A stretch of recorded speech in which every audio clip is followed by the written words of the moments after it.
Assalamualaikum warahmatullahi wabarakatuh.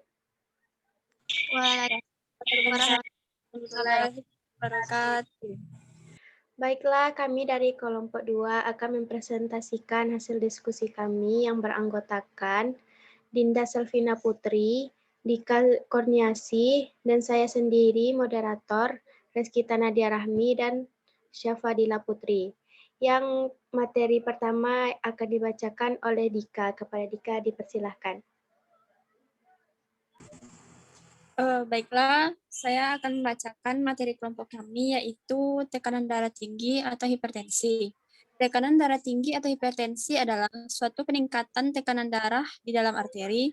Secara umum, hipertensi merupakan suatu keadaan tanpa gejala, di mana tekanan yang abnormal tinggi di dalam arteri menyebabkan meningkatnya risiko terhadap stroke, aneurisma, gagal jantung, serangan jantung, dan kerusakan ginjal. Pengendalian tekanan darah.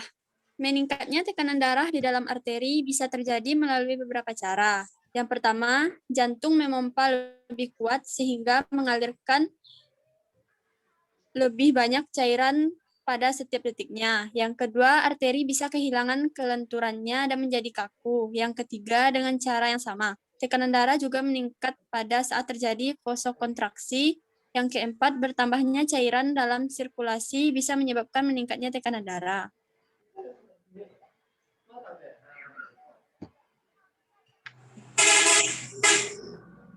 Sebaliknya, aktivitas memompa jantung berkurang. Yang kedua, arteri mengalami pelebaran. Yang ketiga, banyak cairan keluar dari sirkulasi, maka tekanan darah akan menurun. Baiklah, selanjutnya akan dilanjutkan oleh Dinda Selvina Putri. Kepada Dinda, dipersilakan. Penyebab. Pada sekitar 90% penderita hipertensi, penyebab tidak diketahui dan keadaan ini dikenal sebagai hipertensi esensial atau hipertensi primer. Pertama, hipertensi esensial. Kemungkinan memiliki banyak penyebab. Beberapa perubahan pada jantung dan pembuluh darah kemungkinan bersama-sama menyebabkan meningkatnya tekanan darah. 2. Hipertensi sekunder. Adalah hipertensi yang diketahui penyebabnya yaitu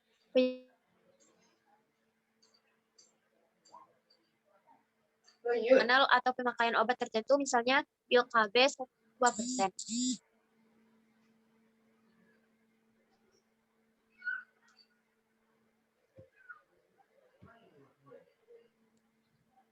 Beberapa penyebab terjadinya hipertensi sekunder. 1. Penyakit ginjal. Stenosis arteri renalis. 2. Pyelonefritis. 3. Glomerulonefritis. 4. Tumor-tumor ginjal. 5. Penyakit ginjal polikista. 6. Trauma pada ginjal. 7. Terapi penyinaran yang mengenai ginjal. 2. Kelainan hormonal. Pertama, hiperaldosteronisme. 2. Sindroma Cushing. 3. Pheochromocytoma. 3. Obat-obatan. Pertama, pil KB. 2. Kortikosteroid. 3. Siklosporin. 4. Eritropoietin. 5. Kokain. 6. Penyalahgunaan alkohol. 7. Kayu manis atau dalam jumlah sangat besar. Dan materi selanjutnya akan dilanjutkan oleh Dila. Kepada Dila, dipersilakan.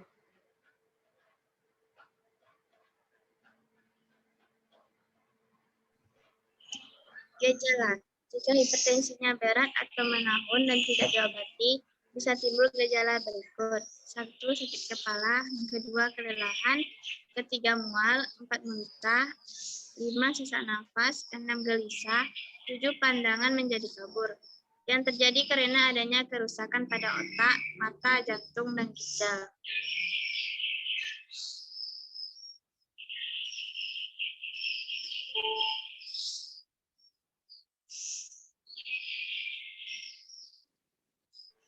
Pengobatan. Hipertensi esensial tidak dapat diobati, tetapi dapat diberikan pengobatan untuk mencegah terjadinya komplikasi. 1. Langkah awal biasanya adalah merubah pola hidup penderita. Yang kedua, pemberian obat-obatan. Pengelolaan hipertensi sekunder.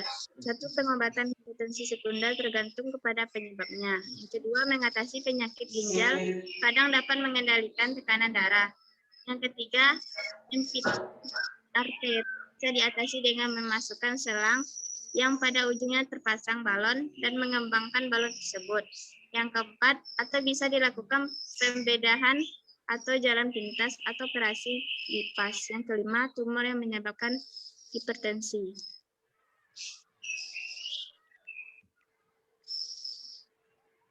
Kodifikasi penyakit hipertensi. ICD 10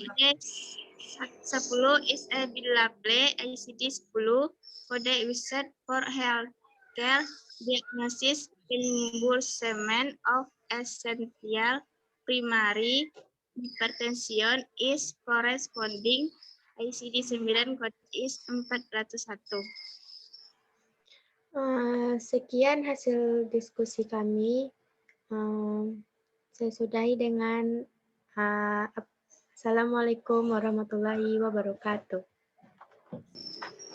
Assalamualaikum warahmatullahi wabarakatuh.